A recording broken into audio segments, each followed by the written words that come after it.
So today I want to continue talking about how exactly to study effectively. So, as you know, becoming a doctor in this country, in the United States, it's a very long process. You go through 4 years of undergrad.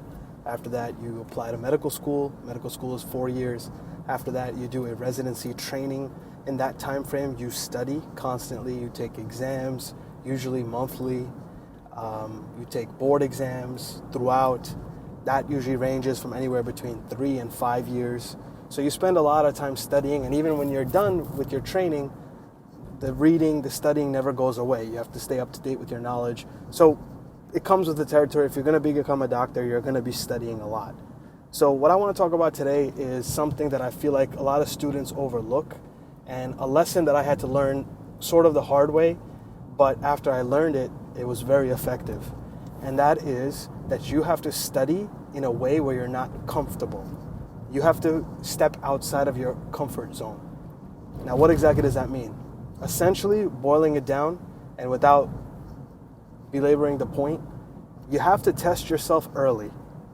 It's a very common saying for most students, I have to go over the information first. I don't know the information, I can't test myself. And I think that's completely false. I think that the earlier you start testing your knowledge, the better it's going to be. And it doesn't necessarily have to be that from day one you start doing practice questions. I would recommend not to do practice questions day one. So what do you mean? Test yourself without doing practice questions? Yes. So I will make a different video about taking notes. However, I will give a little tidbit here. I don't support the idea of taking notes unless your style of taking notes is different. That's something I'll talk about in a different video. But the way you take notes, you should be asking yourselves questions. It should be kind of a question-based note-taking approach, not taking traditional notes of rewriting the chapter, thinking that you're going to read it over and over again and you're going to memorize it. Yes, of course, repeatedly exposing yourself to it will definitely help. It's not going to harm you. But however, it's not the most effective way, and it's not worth the amount of time that it takes.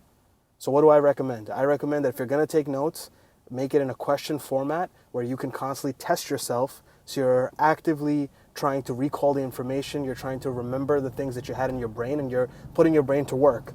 And I'll tell you right now, that's not fun. But that's the point. It's not supposed to be fun. The same way when you go to the gym, you have to push yourself, you have to feel sore, you have to have a little bit of pain, and that's how you make gains, that's how your muscles grow.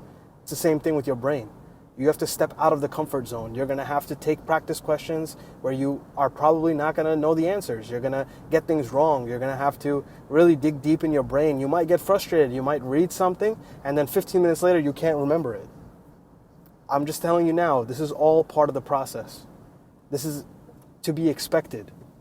And you have to learn that. And like I said, I had to learn that the hard way, by trial and error. But as soon as I learned it, my scores, my studying, everything went to a different level.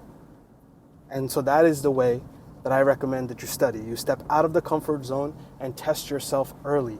And I really believe that's one way to succeed. Let me know your thoughts down below. Don't forget to like and subscribe. More content coming soon. Until next time.